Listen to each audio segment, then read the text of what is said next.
What up, y'all? So a lot of people have been asking me how to get their music on my brand Viral Hip Hop News. I think I got away. I'm going to start doing music video reactions for independent artists. If you're interested, email me at dlsmediainc1@gmail.com for details. What up, y'all? It's your man Sam Ant here at Viral Hip Hop News. Do me a favor, hit that like button, smash that notification bell, and subscribe to the brand Viral Hip Hop News. I appreciate each and every one of y'all. Let's get to work. All right, it's been a few days now since the unfortunate and tragic passing of Rich Homie Quan.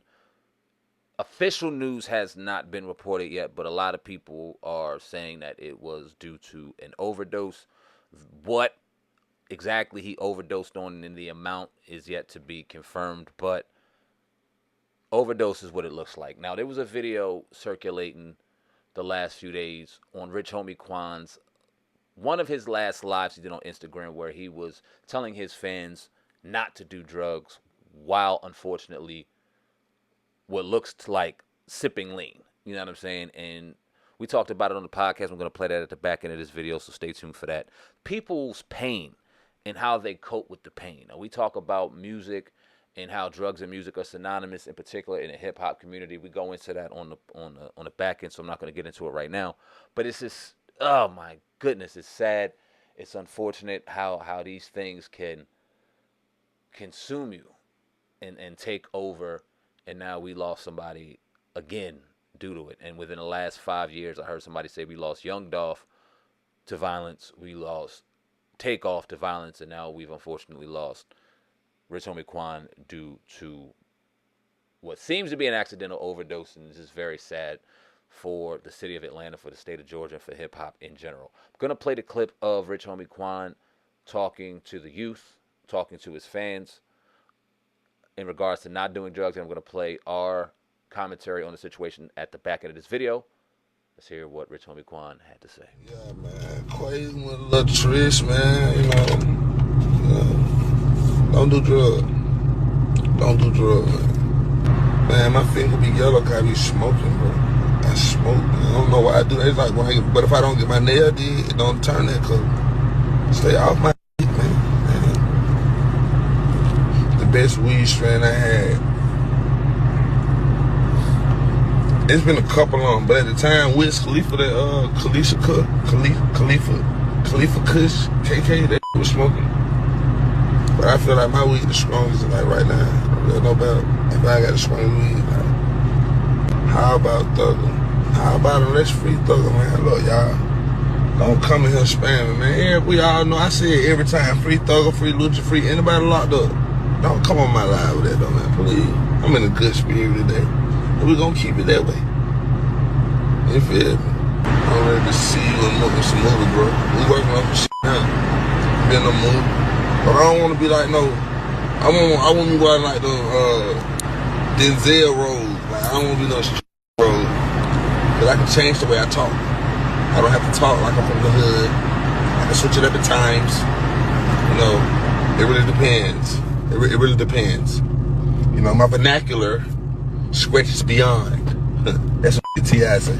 Uncensored podcast. Let's get into it, because yesterday, where everybody was probably doing their middle of the day hustle and bustle, news came down that Atlanta artist Rich Homie Quan passed away. Now, right after that, 911 tapes came out. You know, speculation. Boosie said that he OD'd. As of right now, I don't think there's an official cause of death, but people are starting to speculate. I'll be honest with you, man. This one kind of took me by surprise. I didn't expect to see, you know, this man so young just dying like that. Even though he's had his issues in the past, you just don't expect that to happen. So, yeah. Rich Homie Quan, man, dead at 34 years old. What was your initial thoughts? Crazy, because we were just talking about him probably less than a week ago. Were we? Yeah, you remember when Homeboy was on the stand talking about shooting up his dad's barbershop. Right. We never put it out, but we talked about it. Right. We talked about their whole split and things like that. And then right up now he's dead. And like you said, a lot of stuff going on. He OD'd. He took one bad pill, this, that. We hear the 911 call, and I want to get your thoughts on this, because I don't know if I agree with them 911 calls. Now, obviously, as media, we got to go ahead and distribute and disseminate the information as it comes. But how the fuck do they get these 911 tapes and get to just throw this real information out to, like, TMZ is something different, boy. They are wild. But anyway, yeah, man, There's a problem with drug use in music. I don't want to just go ahead and point it just to hip hop. It's been synonymous with entertainment forever. But what it seems like in hip hop in particular is we're the only genre and brand of music that glamorizes it. We're the only ones that'll make it cool, like wearing a polo shirt. We'll promote the lean. We'll promote the pills. We'll promote this. We'll make it sound cool. Yeah. And it's not. You know what I'm saying? Because it's taking out people at the drop of a dime. Whether he OD'd, whether he took an accidental pill, it's tragic regardless. So condolences to him, condolences to his family. I know his dad is tore up right now. I think he just wrote something and dropped something on Instagram. So just a bad situation all around, bro. But what's your thoughts on TMZ? And then what's your thoughts on just drug use and music in general? I mean, I think as far as like, might not be 100%, but I think all that stuff is public record, like the body cams and things like that. Gotcha. So makes sense. There are TMZ, and like I kind of, not saying I necessarily agree with it, but I kind of like look at them like the news reporter in Baghdad. Remember how you seen that back in the day? Like there's bombs and stuff going over their head. There's people getting blown up, but they just going to show it. Right. Yeah. I mean, not always, the right thing to do, but they did it. But as far as his death, it just shines the light on, like you said, the real drug epidemic that really never stopped in this country, and it's gotten even worse since fentanyl has been introduced into the scene, because this is something that's so much more potent than heroin or any other drug that people are taking in the street, that is killing people. And it's to the point now people are getting their tolerances up, and they're starting to get used to that. They want that, but if you get too much of it, just like heroin or anything else, right? You go to sleep and never wake up. Never wake up. Appears to probably have happened to him. We don't know 100%, but like you said, it's something that is glorified, and it's nothing new, because even you talk about your Texas guys and your Houston guys, and talking about that, and the lean and the syrup and all this stuff, and I get it. It's a way of life for some people, but the even deeper part is that it comes from a pain issue, because you see people all the time like, stop doing this, stop doing that. It ain't just that easy. It might seem like it's that easy, you know what I mean, but it ain't just that easy for some people. Some people just, it's going to take more. They may have to go to rehab. They might have to change their environment, whatever the case may be, because it's something that they're physically and psychologically addicted to. It's not like weed or something where you just put it down. You know what I mean? It's something that's, your body's going to be like wanting and craving that shit. You know what I mean? You hear about people going through withdrawals and the stomach hurting and all this chills and all these things like that. So it's just sad. It's just sad because more than likely he probably got too much or the wrong of. Even Kodak Black, he talked about it when in his song, he was like, I knew a perk, I know it was it was fake and I still ate it. He came back and said, look, this was wrong. Yeah. This was horrible, because these children out here that are impressionable are going to be doing it. And it's the culture, like in some areas, it's the culture of people to pop pills, to smoke, to drink, to sip lean, to take Xanax. That's the culture in some areas, and hip hop has glamorized it. So blood is on hip hop's hands as well. Not in one particular person, but a variety of artists that promoted it and glorified it for years. Facts. You talk about like how the coping mechanism, right? And Rich Homie Quan even spoke about it in various interviews. How because when he first came out, him and Young Thug were on fire. Oh yeah, these two were on fire. Yeah, right. And then for some reason they had a falling out, and Rich Homie Quan kind of disappeared, so to speak.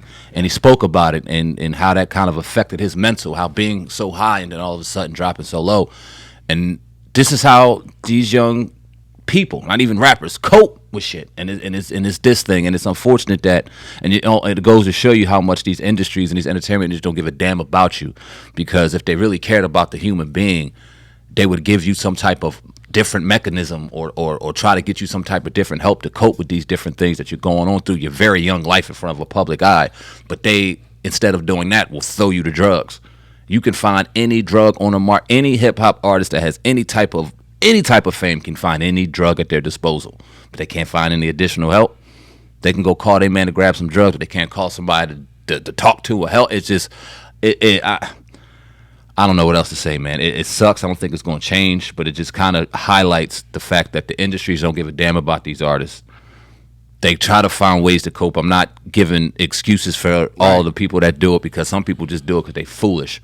Some people do it because they in pain. You know what I mean? And unfortunately, we'll never know why Rich Homie Quan did what he did, or hopefully we find out more on exactly what happened. But if it was to happen to be an overdose, I don't know if we'll ever know why. But yeah, but thinking about people that go through trauma all their life, pain all their life, heartache, emotional distress, and they find that one thing that makes them feel happy, whether it's 30 minutes, 45 minutes, whatever. They're going to run to it. They're going to run to it. You know what I mean? Whether it be alcohol, marijuana, whatever's going to change your mood. And marijuana's not addictive, you know what I mean? But it's just sad, man. But there's also personal accountability too. Yeah, of course. You know what I mean? Because we're not just sitting up here just blaming, straight up hip hop, but they have a part in it. Because at the end of the day, you got to be strong-willed enough not to put something in your body that could potentially kill you. Right. We got to speak about that aspect. But I feel bad for the young brother, man, because we know he was struggling. Yeah. And then you hear the 911 call and you see that his girlfriend found him. It's just a sad situation, man. I hate to bring this up, but I got to, because you heard the 911 call. I heard the 911 call.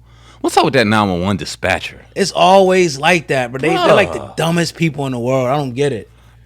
We'll just say, go. Like, they so calm. It's just like, I don't know. And so stupid it seems like sometimes. I don't want to be biased against people who don't live in this country, but I was on the phone with the electric company earlier.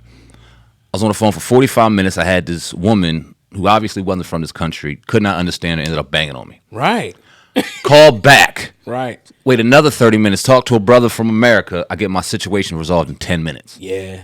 There's a barrier and a gap there for whatever reason. I'm not trying to be prejudiced toward anybody, but shit, in those type of emergency situations, we need somebody with the utmost communication skills. They better not have people overseas doing 911. It sound like it? That's crazy. It sound like they outsourced that shit to fucking Zimbabwe, bro. I'm not. Wow. I don't know, but y'all tell us. Shout out to Zimbabwe if you're watching. Yeah, word up. No disrespect. Y'all, but see, no disrespect, but with all due respect, Zimbabwe's dispatchers need to be dealing with Zimbabwe emergencies. Yeah, real talk. And American dispatchers need to be dealing with American emergencies. And in that situation, I don't know. Maybe I think when she pulled up on Rich Homie Quan, he's probably gone before. There's nothing they could do. And it's like the lady didn't understand that. Right. You got a defibrillator. Like, he's dead. He's like, gone. Get these people here. Like, you know what I mean? Right. And I get you got to be calm in a situation if you're the operator.